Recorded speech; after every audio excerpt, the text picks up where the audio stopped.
اور وحی فرمائی ڈال دی آپ کے رب نے شہد کی مکھی کے دل میں یہ بات، اتخذی من الجبال بیوتا، کہ بنا تو پہاڑوں میں گھر، ومن الشجر، اور درختوں میں اپنے گھر، ومما یعرشون، اور ان جگہوں میں جہاں لوگ اپنے گھروں کی چھت ڈالتے ہیں۔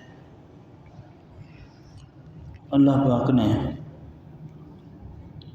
اپنے پاک کلام، مقدس کلام کے اندر شہد کی مکھی کے حوالے سے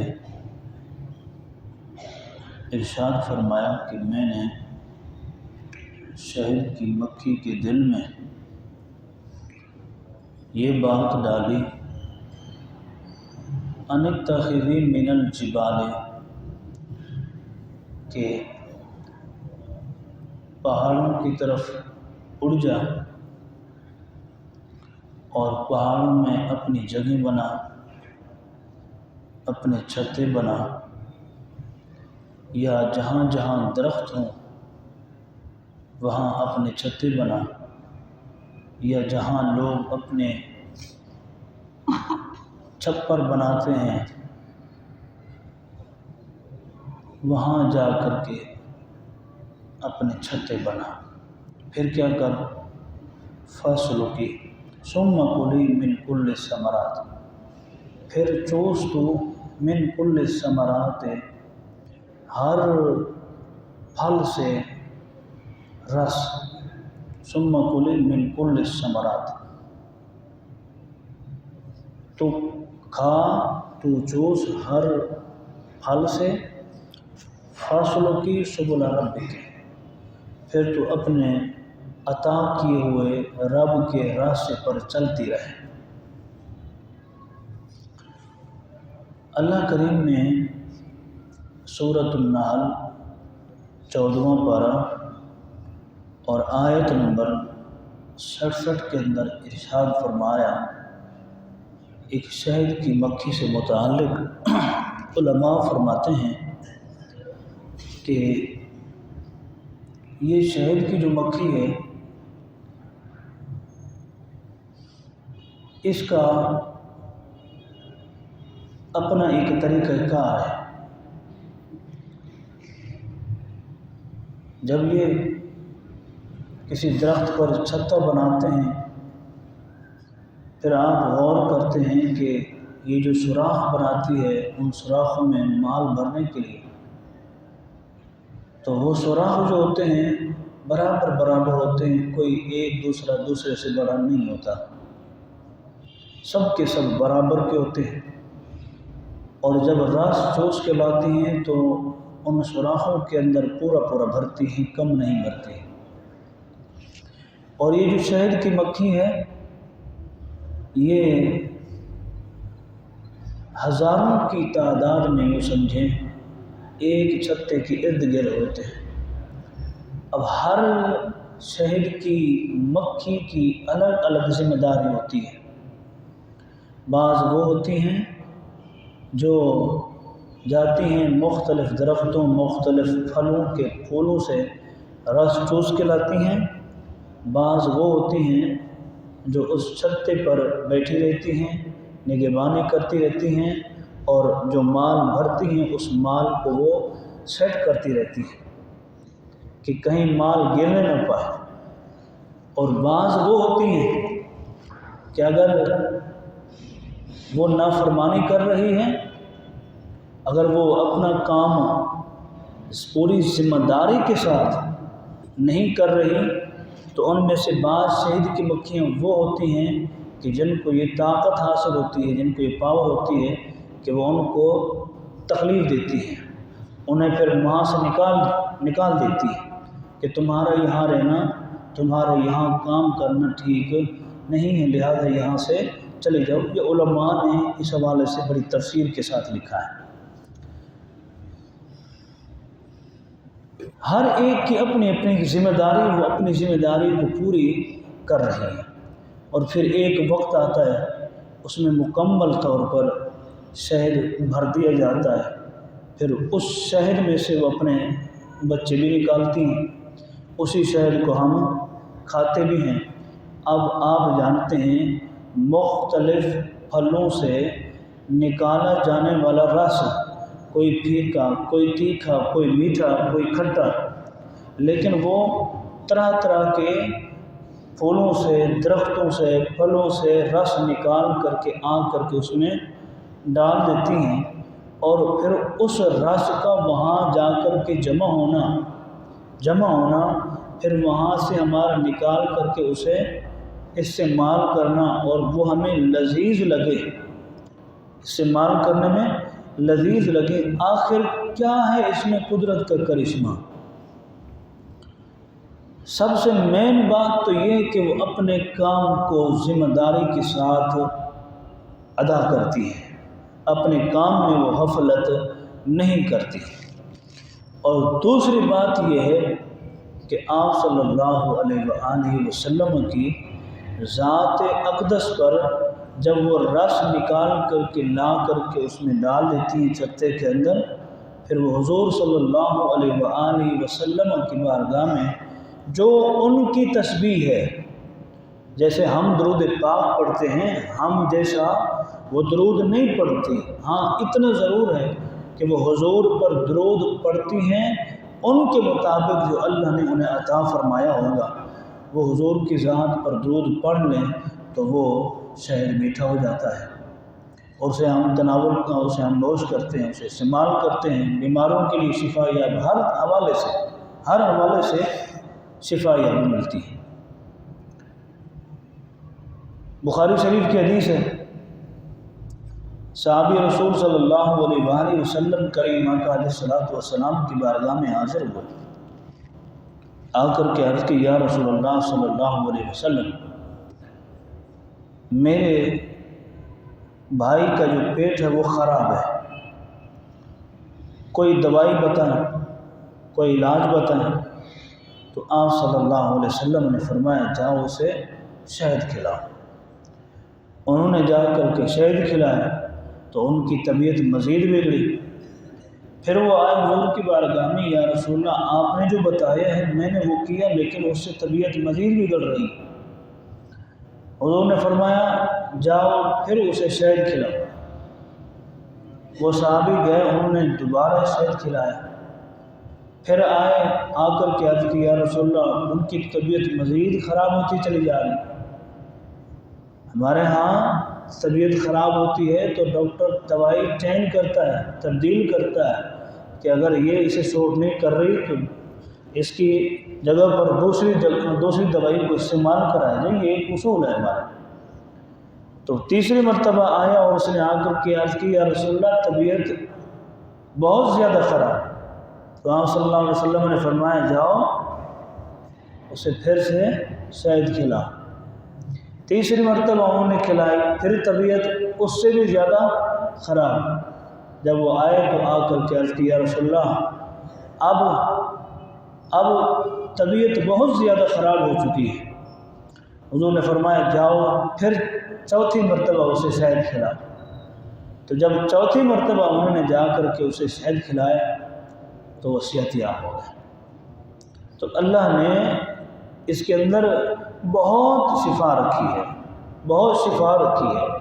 بہت ساری بیماروں کے لیے حکماء اطباء اس کا استعمال کرواتے ہیں، جبکہ ہمارے ہاں ہم نے اسے ترک کر دیا ہے، لیکن حضور صلی اللہ علیہ وسلم نے اس کی فضیلت بھی بیان فرمائی کہ اگر کسی گھر کے اندر شہد، کھجور اور سرکہ ہے، یہ تین چیزیں اگرچہ ہمارے ہاں ہوتی ہیں، شہد بھی ہوتی ہے، کھجور بھی ہوتی ہے اور سرکہ بھی ہوتا ہے، یہ ساری چیزیں ہمارے ہاں گھروں میں پائی جاتی ہیں، لیکن ایک چیز میں آپ سے ضرور کہنا چاہتا ہوں کہ کیا ہم نے کبھی اس نیت سے ان چیزوں کو اپنے گھر میں رکھا ہے کہ یہ چیزیں گھروں میں رکھنا، انہیں استعمال کرنا، یہ ہمارے آقا محبوب مصطفیٰ کی سنت مقدسہ ہے؟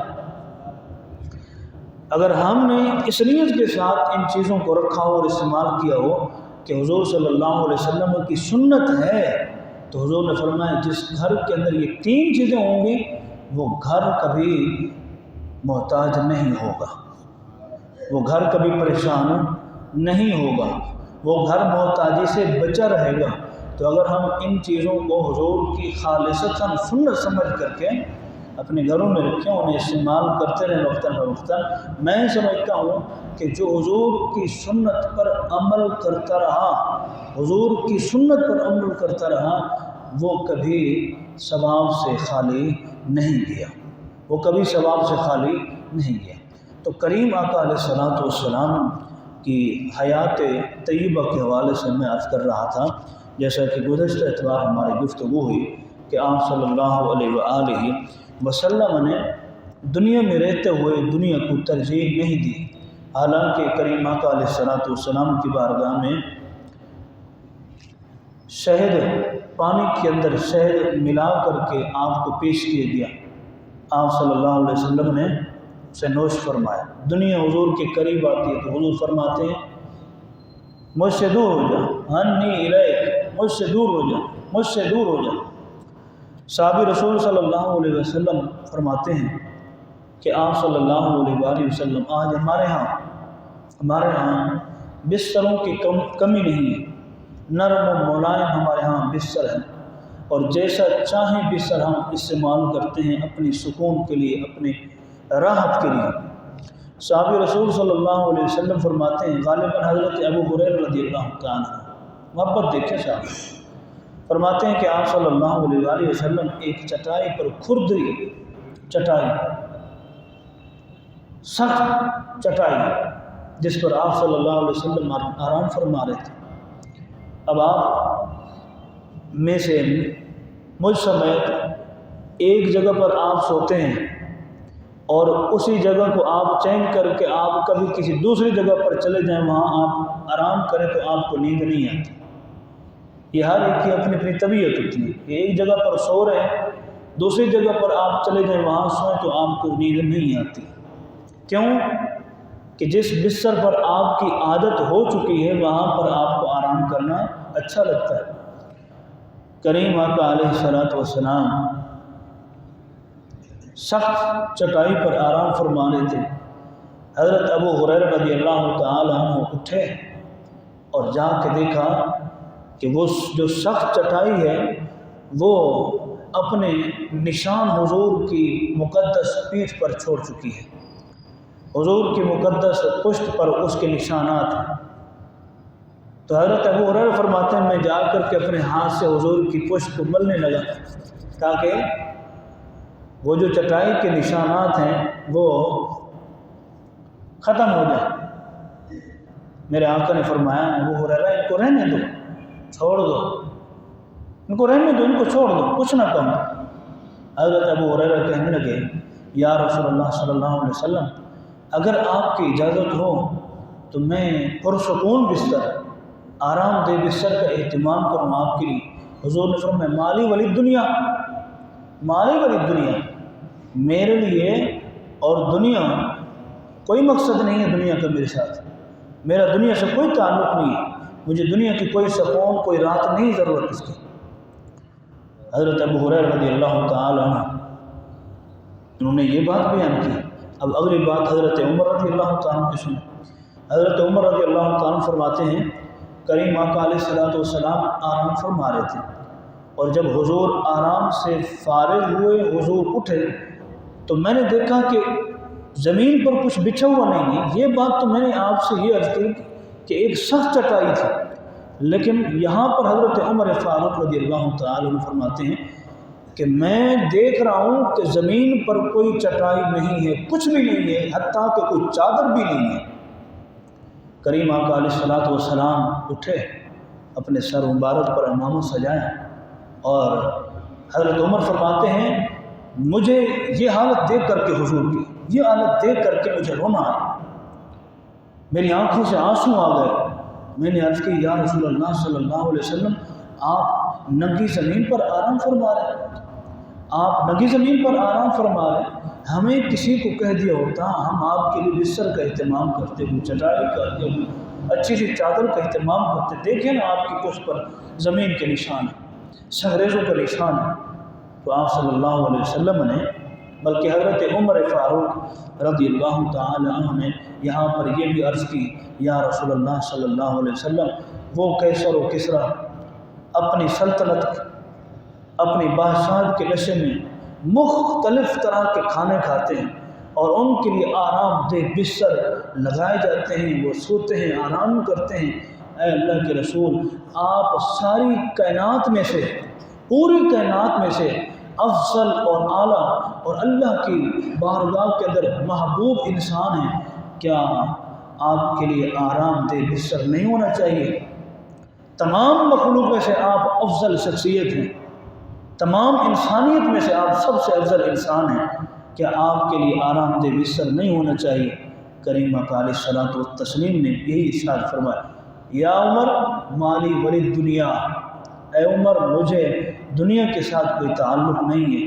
ان کے لیے یہ دنیا کی چیزیں محبوب ہیں, انہیں دنیا کی چیزیں پسند ہیں, لہذا مجھے دنیا کی چیزیں پسند نہیں ہیں. میرے لیے رب العالمین نے آخرت کے اندر حصہ رکھ دیا ہے, لہذا مجھے آخرت کے اندر رب نے جو میرے لیے حصہ رکھا ہے, مجھے سب سے زیادہ وہی محبوب اور پسند ہے. مجھے بھی اور میرے گھر والوں کو وہی محبوب اور پسند ہے.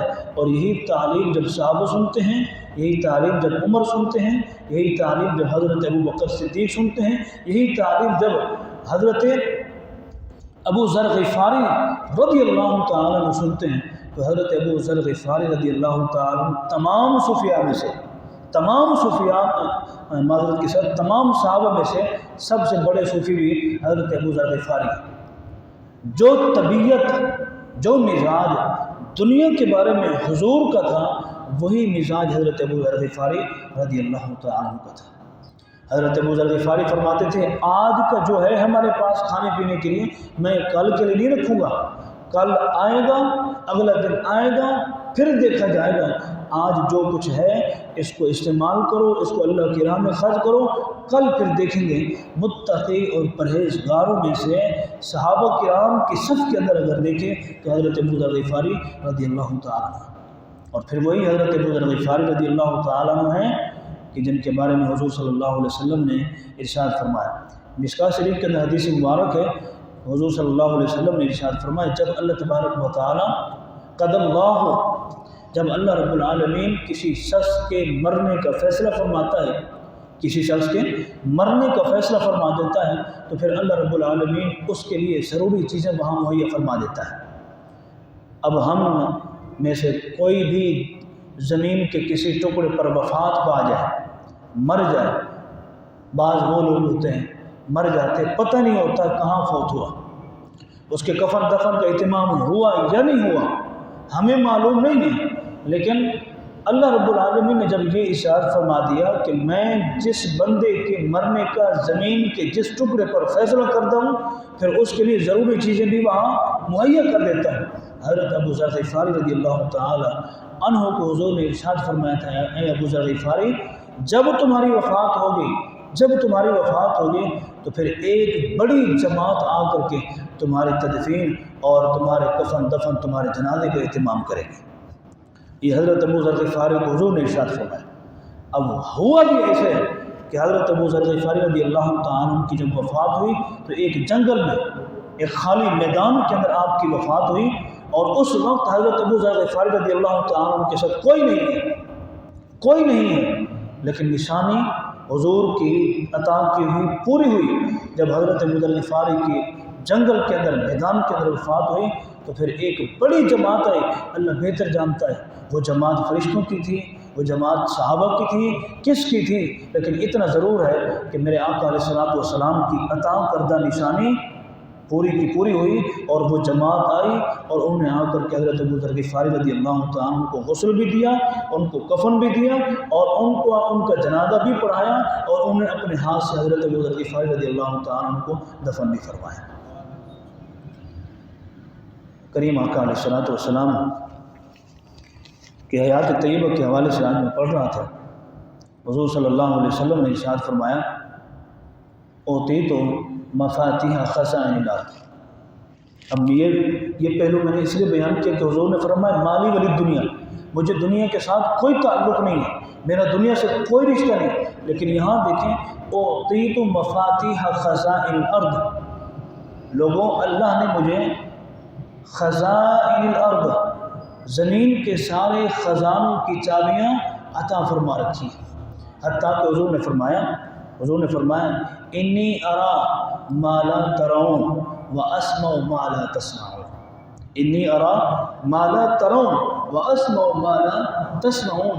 میرے صحابہ انی ارا، جو کچھ میں دیکھتا ہوں، ما لا ترون وہ تم نہیں دیکھ سکتے، واسمع اور جو کچھ میں سن سکتا ہوں، ما لا تسمعون وہ تم نہیں سن سکتے.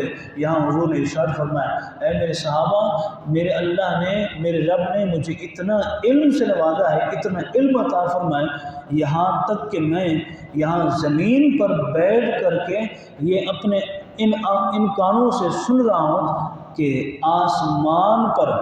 آسمان چیں چیں کر رہا ہے، آسمان آواز نکال رہا ہے. کیوں یا رسول اللہ؟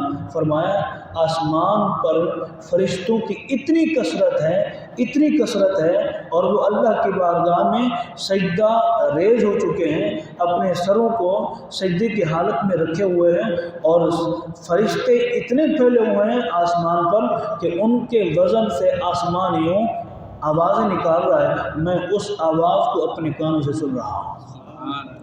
اللہ نے اپنے محبوب صلی اللہ علیہ وآلہ وسلم کو اتنی عزت اور شان اور عظمت عطا فرمائی، لیکن پھر بھی دنیا کے اندر رہ کر کے کریم آقا علیہ الصلوۃ والسلام نے کسی بھی چیز کو اپنی ذات کے لیے ترجیح نہیں دی.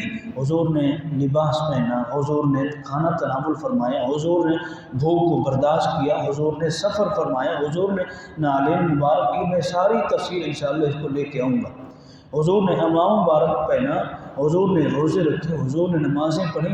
یہ سب حضور اکرم صلی اللہ علیہ وآلہ وسلم نے اعمال کیے، لیکن کس کے لیے کیے؟ یہ اپنی امت کو سکھانے کے لیے، اپنی امت کو تعلیم دینے کے لیے، اور اپنی امت کو دنیا کے اندر رہنے کا حضور نے ایک اصول اور طریقہ بتایا. ورنہ کریم آقا علیہ السلام جیسے کہ قرآن ارشاد فرماتے ہیں قل متاع الدنیا قلیل، 5ویں پارے کے اندر قل متاع الدنیا قلیل.